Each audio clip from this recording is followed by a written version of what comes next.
Faisal Sarika Agartala rail station খরংনি Bangladeshi arrest খাইকা Agartala GRP থানানি পুলিশ বরংনি মুং আজিরা বেগম তে রামজান আলী 4 সাল বরংনা দরবার নগর দিশাকা আগরতলা জিআরপি থানানি পুলিশ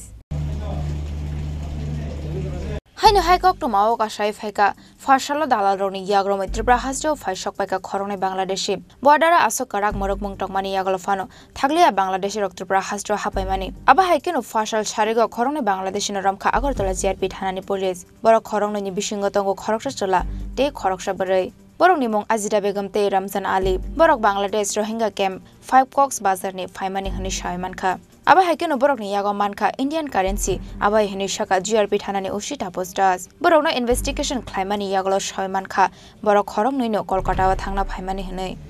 গতকালকে আমরা দুইজন রোহিঙ্গা নাগরিককে গ্রেফতার করেছি অ্যাকচুয়ালি তারা বাংলাদেশের যে রোহিঙ্গা ক্যাম্প আছে ক্যাম্প নাম্বার 5 ওখান থেকে তারা এসেছে এবং ইলিগালি ভাবে এসেছে বর্ডার ক্রস করে তো জিজ্ঞাসাবাদে তারা বলে যে তারা কলকাতা যেতে চেয়েছিল আর কি ট্রেনে করে আর কি তো এই নিয়ে আমরা আগরতলা জিআরপি থানাতে একটা মামলা গ্রহণ করি তো আজকে আমরা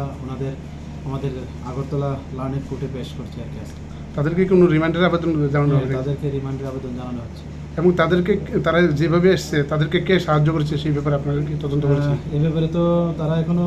বলছে না তো আমরা দেখি রিমান্ডে আমরা আনবো প্রেয়ার করছি তো কি বেরিয়ে আসে তো অবশ্যই আমরা তাদের মোবাইলও পেয়েছি তো এখান থেকেও পারবো আমরা সিডিআর জন্য পাঠিয়ে দিয়েছি তো আশা করি এটাতে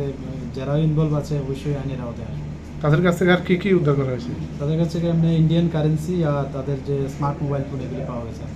আমি তো বৈধ কোনো কাগজপত্র নেই তাদের না কোনো কাগজপত্র পাওয়া যায়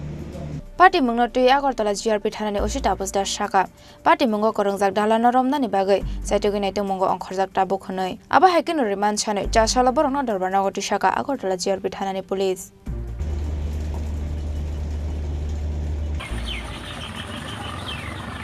রাজা খরাগলনি সিমি অমিনি ককথুম চিনি খরাং।